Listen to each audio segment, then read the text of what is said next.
오늘 귀한 말씀 읽어주셨는데 오늘 말씀을 보시면서 우리는 이 말씀을 통해서 2000년 전에 초대교회는 어떻게 예배를 드렸는가를 살펴볼 수가 있습니다.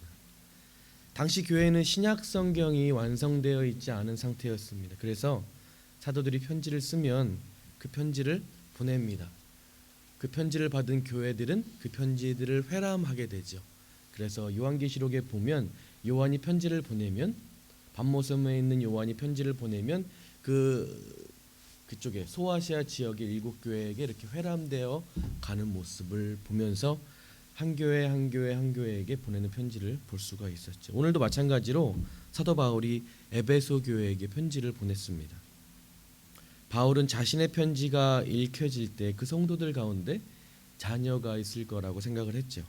다시 말해서 이 초대교회 예배 시간에는 나이별로, 성별로, 계급별로 나누어서 드려졌던 것이 아니라 어린 아이들부터 노년에 이르기까지 주인과 종이, 부모와 자식이 이렇게 모든 세대가 함께 모여서 하나님께 예배를 드렸다는 것입니다. 하나님께서는 우리 교회들에게 어떠한 목적을 가지시고 부부관계, 또 부모 자식의 관계, 종들과 상전의 관계에 일반 법칙을 정해 놓으셨습니다. 쉽게 말해서 아내는 남편에게 복종해야 하고, 남편은 아내를 목숨 걸고 사랑해야 하고, 자식은 부모를 순종하고 공경해야 하며, 부모는 자식을 노엽게 하지 말고 주님의 교양과 훈계로 양육해야 한다는 것. 이것이 하나님께서 주신, 교회에게 주신 일반 법칙입니다. 그런데 이런 법칙들이 깨어질 때, 예를 들어서 가정 가운데 아이들이 보는 앞에서 아내가 남편의 권위를 무시하고 업신여기고 멸시하는 모습을 자녀들에게 보여줄 때, 남편이 아내를 무시하고 폭력을 행사하거나 업신여길 때 그 자녀들은 부모에 대한 권위를 알지 못하고 잃어버리게 됩니다. 그 권위 자체를 상실하게 되죠. 그런 가정 가운데 아이들이 자라게 되고 그들이 만들어지는 사회는 어떤 사회가 되냐면 총체적인 권위 상실의 시대가 되어버립니다. 그것이 앞으로 있을 어떠한 일이 아니라 지금 우리가 살아가고 있는 세상입니다. 우리가 겪고 있는 포스트 모더니즘, 종교다원주의, 그리고 뉴에이지입니다. 우리가 알다시피 인생의 역사, 우리 인간들의 역사를 돌아보면 우리의 가치관과 세계관을 만들어 온 철학이라는 학문은 초반에는 절대자가 누군지, 절대 권위가 무엇인지, 그리고 초월적인 것은 무엇인지를 계속해서 찾아 헤맸습니다. 시간이 흐르면서 인간들의 이성으로는 절대로 그것을 찾지 못하는구나라는 결론을 내리게 되죠. 그래서 철학은 이제 초월적인 것, 절대적인 것을 포기하고 진보에 주력하게 됩니다. 지금보다 더 나은 문화, 지금보다 더 나은 경제, 사회, 정치였습니다. 그러다 사람들은 생각하기 시작하죠. 좋다, 우리가 더 나은 것을 위해 열심히 나아가자. 하지만 그 종착지가 어디인가? 사람들은 목적지를 잃게 됩니다. 그리고 그 안에서 허무함을 느끼게 되죠. 그때 실존주의가 등장하게 됩니다. 개인의 가치나 의미라는 것의 기준과 목표를 스스로 결정하게 되는 것이죠. 다시 말해서 이제 각자가 정의하는 선의 기준, 각자가 정의하는 행복의 기준, 의의 기준, 가치의 기준으로 살아가면서 내가 정하는 것이 의로운 거야, 너가 생각하는 건 이거니? 그럼 너도 맞아, 나도 맞아, 쟤도 맞아, 다 맞게 돼버린 세상이 돼버린 것입니다. 절대 권위는 없어졌습니다. 서로 자기들이 주장하는 선과 의의 가치를 인정해 줍니다. 다 맞다고 여기는 것이죠. 구원론도 마찬가지입니다. 모든 종교가 구원론을 내놓고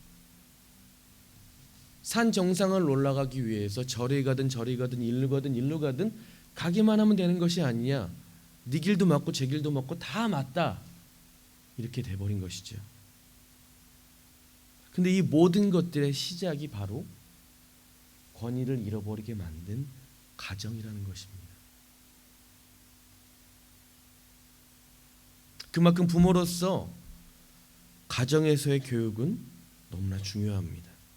아내가 남편에게 순종하고 권위를 인정해주는 모습을 통해서 또 남편이 아내를 사랑하고 존중해주는 모습을 아이들은 보면서 권위를 배우게 됩니다.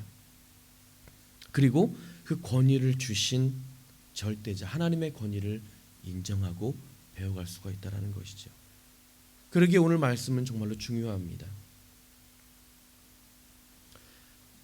자녀가 부모의 권위를 인정하는 것은 곧 순종으로 이어지고 이것은 곧 하나님의 권위를 인정하는 것으로 이어질 수 있습니다. 자기 백성을 위한 하나님의 계획 안에는 서로에 대한 존경과 순종과 복종과 사랑 있는 견고한 가족 관계가 포함되고 있습니다. 이것이 계속 우리가 보고 있는 에베소서의 내러티브입니다. 부모와 자녀가 모두 하나님을 사랑할 때 그들 모두는 하나님께 순종하게 되고 하나님을 기쁘시게 하려고 노력하게 됐다는 것입니다. 오늘 1절 다 같이 한번 보시겠습니다. 1절 같이 한번 읽어보실까요? 다 같이 읽겠습니다. 시작. 자녀들아 주 안에서 1절 마지막에 보시면 부모에게 순종하는 것이 뭐라고 말하죠? 옳다라고 말을 합니다. 여기서 옳다라는 헬라어 단어는 디카이오스라는 말입니다. 이것의 의미는 의롭다, 의로운 이런 말을 가지고 있습니다. 이 단어를 사용한 대표적인 구절 중 하나가 바로 로마서 3장 10절입니다. 의인은 없나니 하나도 없으며 여기서의 의인이 바로 디카이오스라는 단어를 사용하고 있습니다. 다시 말해서 순종하는 것은 의로운 것이다 라고 해석할 수가 있는 것이죠. 그냥 옳다, 그냥 맞다라는 의미가 아니라 이것이 하나님께서 만드신 창조의 질서라는 것입니다. 그런데 문제는 이 땅에 죄가 들어오기 시작하면서 이것이 깨져버렸습니다. 더 이상 자녀들은 부모의 말에 순종하지 않는 정도가 아니라 이제는 부모를 멸시하고 부모를 너무나 손쉽게 죽이는 세상이 되어버렸습니다. 이것이 바로 죄로 인해 창조 질서가 무너지고 불의한 자들이 저지르는 일들입니다. 로마서 1장은 이렇게 이것에 대해 설명하고 있습니다. 1장 28절로 32절까지의 말씀입니다. 또한 그들이 마음에 두기를 싫어하매 하나님께서 그들을 그 상실한 마음대로 내버려 두사 합당하지 못한 일을 하게 하셨으니 곧 모든 불의, 추악, 탐욕, 악의가 가득한 자요, 시기, 살인, 분쟁, 사기, 악독이 가득한 자요, 수근수근하는 자요, 비방하는 자요, 하나님께서 미워하는 자요, 능욕하는 자요, 교만한 자요, 자랑하는 자요, 악을 도모하는 자요, 부모를 거역하는 자요, 우매한 자요, 배악하는 자요, 무정한 자요, 무자비한 자라. 그들이 이 같은 일을 행하는 자는 사형에 해당한다고 하나님께서 정하심을 알고도 자기들만 행할 뿐 아니라 또한 그런 일을 행하는 자들을 옳다 하느니라. 지금 말씀은 마음에 하나님 두기를 싫어하는 자들, 이 불의한 자들의 목록 중에는 부모를 거역하는 자들이 있다는 것에 주목을 해야 됩니다. 바꿔서 말하면 부모를 거역하는 자들은 곧 불의한 자고 부모를 거역하는 자는 바로 하나님을 그 마음에 담길 싫어하는 자라는 말이죠. 우리 한 절 더 보도록 하겠습니다. 디모데후서에 보시면 말세에 나타나는 죄의 증상들 중에 부모를 거역하는 것에 대해서 말하고 있습니다. 디모데후서 3장 1절로 2절입니다. 너는 이것을 알라. 말세에 고통하는 때가 이르러 사람들이 자기를 사랑하며 돈을 사랑하며 자랑하며 교만하며 비방하며 부모를 거역하며 감사하지 아니하며 거룩하지 아니하며. 사도 바울은 지금 자신의 영적인 아들인 디모데에게 말세에 대해서 설명할 때 이런 모양의 사람들이 나타날 것이다. 너는 반드시 이 사람들을 피해라라고 말하면서 부모에게 순종하고 부모에게 순종하지 않는 자들을 말하고 있습니다. 부모를 공경하고 순종하는 것, 이것은 해도 되고 안 해도 되는, 자기 마음대로 결정할 수 있는 그런 옵션 같은 것이 아닙니다. 이건 하나님께서 명령하신 구원받은 성도의 삶 속에서 하나님이 의롭다라고 칭해 주신 그 성도의 삶 속에서 반드시 나와야 되는 행위라는 것입니다. 그래서 바울은 6장 1절에 자녀들아 내 부모에게 순종하라, 이것이 옳다, 이것이 의로운 것이다 라고 말하고 있는 것이죠. 그렇다면 우리가 왜 부모에게 순종해야 될까요? 이 이유를 성경에서 우리는 찾아봐야 합니다. 성경은 부모님께 순종하고 공경하는 것이 하나님의 명령이라고 기록하고 있습니다. 마태복음 15장 4절 보시면 하나님이 이르셨으되 내 부모를 공경하라 하시고 또 아비나 어미를 회방하는 자는 반드시 죽으리라 하셨거늘. 로마서의 말씀도 그렇고 이 마태복음의 말씀도 동일합니다. 하나님이 명령하셨습니다. 네 부모를 순종하고 공경해라, 아니면 너를 죽여버리겠다. 부모님들은 하나님이 자녀들에게 주신 대리인입니다. 그렇기 때문에 부모님께 복종을 해야 됩니다. 하나님은 이 지구 안에 있는 수십억 명의 부모들 중에서 저와 여러분의 부모님을 골라 태어나게 하셨습니다. 그리고 저와 여러분들을 통해서 하나님을 알기를 원하신다는 것이죠. 두 번째로 이것은 모세에게 주신 십계명에도 나와 있습니다. 오늘 본문 말씀 2절과 3절을 보시면 내 아버지와 어머니를 공경하라, 이것은 약속 있는 첫 계명이니 이는 내가 잘되고 땅에서 장수하리라라고 말하고 있습니다. 바울은 지금 이 2절과 3절의 말씀을 출애굽기와 신명기의 말씀을 인용해서 사용하고 있습니다.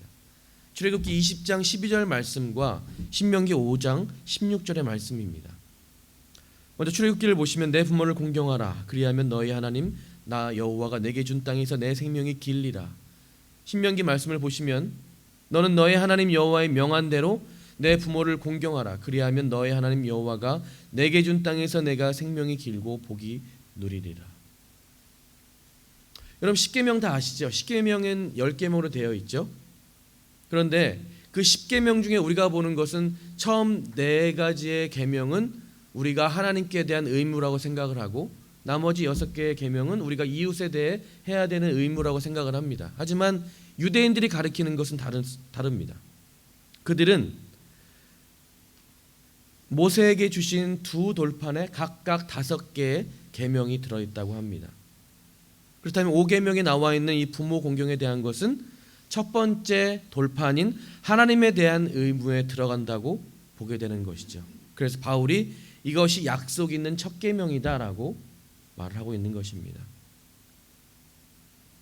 그래서 구약 성경을 보면 부모에게 순종하지 않고 부모의 말을 듣지 않고 거역하고 순종하기를 거부하고 징계에 반항하는 그 자식을 패역한 자식이라고 부르면서 동네 중간으로 끌고 나와서 모든 이웃들과 함께 돌로 쳐 죽입니다. 자기 부모의 말을 듣지 않았다고 해서 온 동네 사람이 같이 모여 그 자식을 죽여버린 것이죠. 왜요? 부모의 말을 거역하는 건 곧 하나님의 말씀에 거역하는 것이라고 생각했기 때문에 그렇습니다. 근데 오늘 말씀을 보시면 바울은 지금 어떤 위협이나 어떤 공포심을 조정하는 것이 아니라 약속과 함께 하나님의 계명을 강조하고 있는 것을 볼 수가 있습니다. 뭐라고 말을 하죠? 부모를 공경하라는 것은 약속이 있는 첫 계명이다라고 말을 합니다. 그리고 그 약속은 바로 번영, 그 땅에서 잘됨과 장수, 오래 사는 것이었습니다. 근데 우리가 이 말씀을 볼 때 오해를 하면 안 되는 것이 있습니다. 그것이 뭐냐면 내가 부모를 순종하고 부모를 공경하면 이 땅에서 내가 너무나 잘 되겠구나, 그리고 내가 천사까지 오래 살겠구나라는 말이 절대로 아닙니다. 이스라엘이 하나의 국가이면서 하나님이 다스리시던 교회였던 그 시절에 하나님의 언약의 축복의 백성들에게는 약속의 땅이라는 것이 있었고 그 안에서 하나님은 그들의 안전과 건강과 풍성한 수확을 약속하셨습니다. 그 4,000년 전의 시대에는요. 그런데 지금의 시대는 완전히 다릅니다. 4,000년 전의 그들과 지금의 우리의 삶의 모든 것이 다릅니다. 그래서 우리는 이 본문을 보면서 영적으로 해석을 해야 합니다. 바울은 원래 그 약속을 여호와가 내게 준 땅에서라는 말을 땅에서라고 바꾸어 사용을 했습니다. 그 약속의 땅은 하나님이 언약 백성에게 주시는 바로 영원한 하나님 나라에 대해서 말하고 있는 것입니다. 우리가 에베소서 1장 3절에서 보신 것처럼 바로 하늘에 속한 신령한 복이 바로 이 약속인 것이죠. 실망하셨습니까, 여러분? 내가 부모를 잘 섬기고 부모를 잘 복종할 때 이 땅에서 잘 되겠구나, 오래 살겠구나. 그렇지 않습니다. 우리에게는 더 큰 영원한 하나님 나라에서 영원히 함께 살게 된 놀라운 축복이 이 말씀 안에 담겨 있는 것입니다. 그렇다면 이런 질문이 나올 수 있습니다. 내가 부모에게 모든 부분에 대해서, 모든 것에 대해서 순종해야 됩니까? 그렇지 않습니다. 순종과 복종에는 몇 가지 예외가 있습니다. 먼저 부모가 자식에게 너 하나님을 절대로 섬기지 마 라고 하는 건 자녀가 거부할 수 있습니다. 두 번째로 너 예수 믿지 마 라고 하는 명령에도 자녀는 그 명령을 거부할 수 있습니다. 세 번째로 부모가 자녀를 시켜서 어떤 나쁜 죄를 짓게 만들 때 자녀는 그 명령을 거부할 수 있습니다. 마지막으로 부모가 강압적으로 자녀에게 나쁜 짓을 하려고 할 때 그때 자녀는 그 명령에 거부할 수 있습니다. 이것이 아닌 모든 것은 부모에게 순종해야 됩니다. 부모에게 복종해야 됩니다. 저의 말이 아니라 성경에서 여러분에게 주시는 명령입니다. 자, 예를 들어 보겠습니다. 어떤 목사님이 자신에게 주례를 부탁하러 온 청년들에게 이런 이야기를 합니다. 만일 부모가 결혼식 피로연에 술을 내어서 하객들에게 대접하고 싶어 한다면 꼭 그렇게 하세요. 그때 그 친구들은 이야기합니다. 아니 지금 저의 결혼식에 얼마나 많은 교인들이 오는데 그 결혼식에 술을 냅니까? 그래서 그 목사님은 이렇게 말씀하셨다고 합니다. 당신 친구들 앞에서 신앙인으로 보이고 싶어서 하나님께서 복종의 대상으로 당신 위에 세우신 부모님을 거역하는 죄를 짓지 마십시오라는 유명한 일화가 있습니다. 신앙이 없는 부모님께서 신앙인으로서 부담이 되는 일을 자주 시키실 때 우리는 그것이 하나님을 섬기는 데 방해가 되고 그것이 죄를 짓는 일이 아닌 이상 우리는 무조건 그 말씀에 순종을 해야 합니다. 그리고 우리는 이것보다 더 중요한 것이 있습니다. 그것이 뭐냐면 부모님의 구원을 위해서 우리는 목숨 걸고 기도를 해야 합니다. 그런데 대부분의 사람들은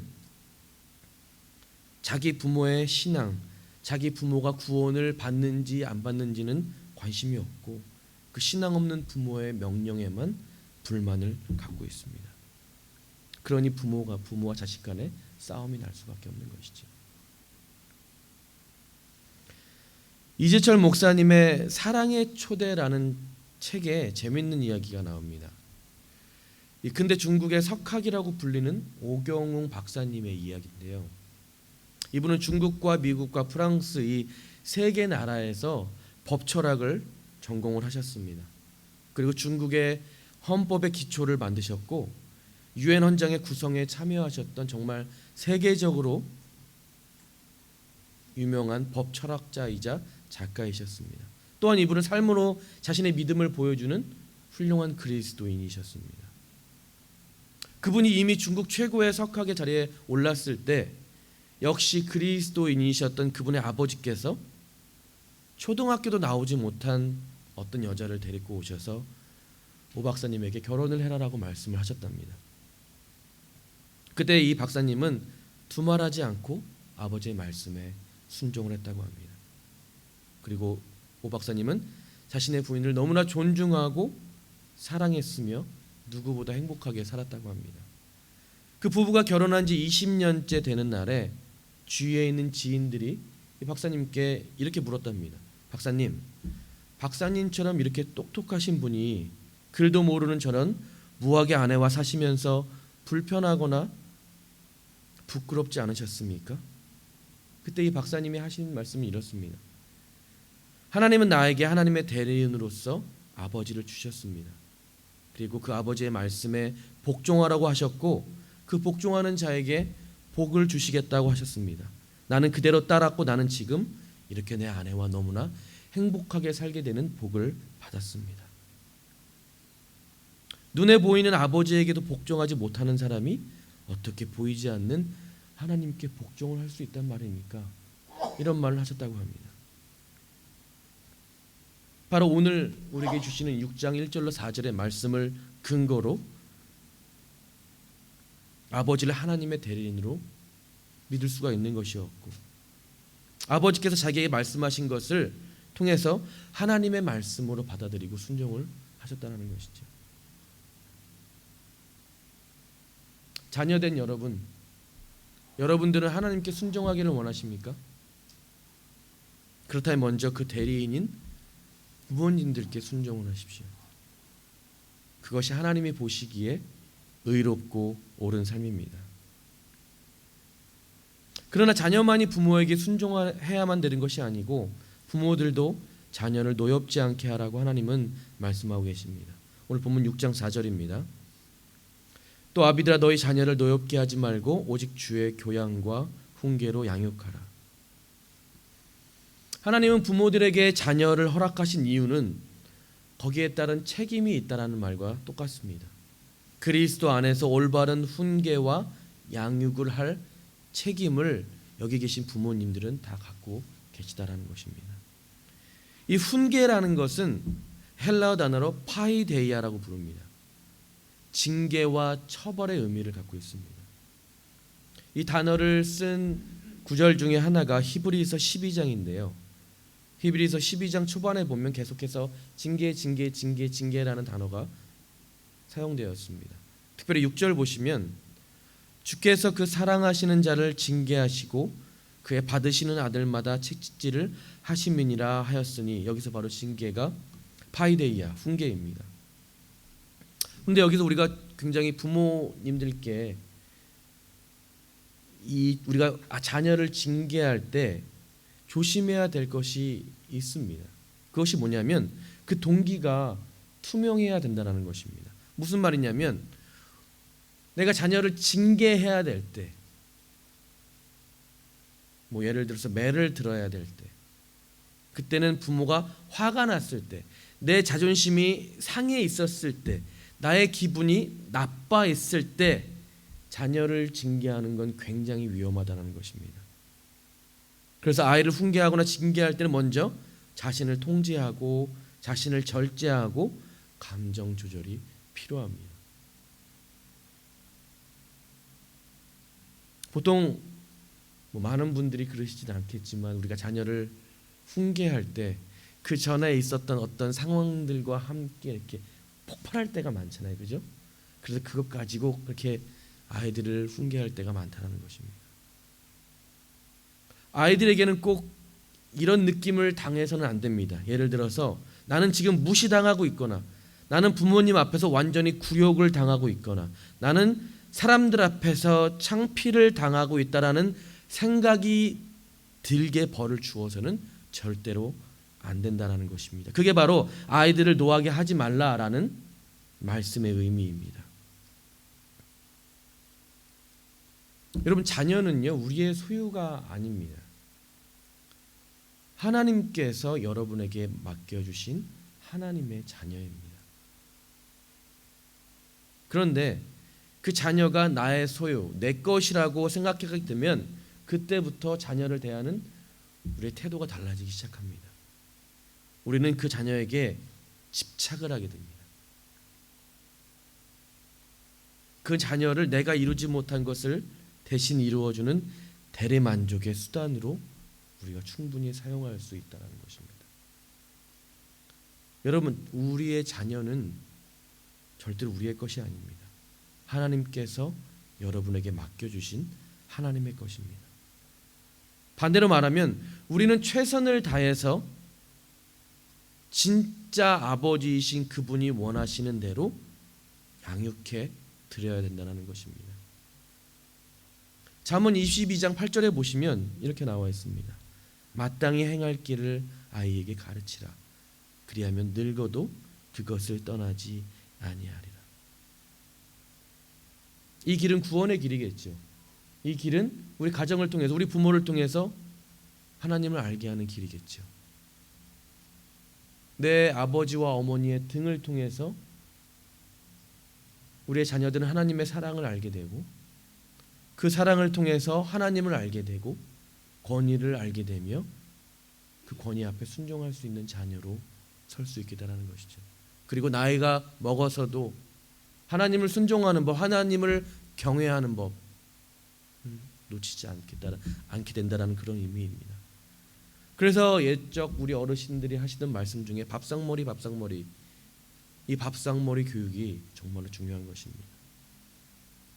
아이가 주의 교양과 훈계 안에서 자라나고 배워가는 것이 너무나 중요하다는 것입니다. 아버지 어머니가 교회에서의 모습과 집에서의 모습이 다르면 아이들은 처음엔 굉장히 헷갈려합니다. 그러다 둘 중 하나의 모습이 거짓인 걸 알게 되죠. 집안에서 먼저 자녀들에게 여러분의 모습을 보여주세요. 그리고 가르쳐주세요. 집안도 못 다스리는 자가 어떻게 교회 일을 할 수가 있겠습니까? 라는 바울의 말씀에 우리는 주목을 해야 합니다. 디모데전서 3장 4절로 5절입니다.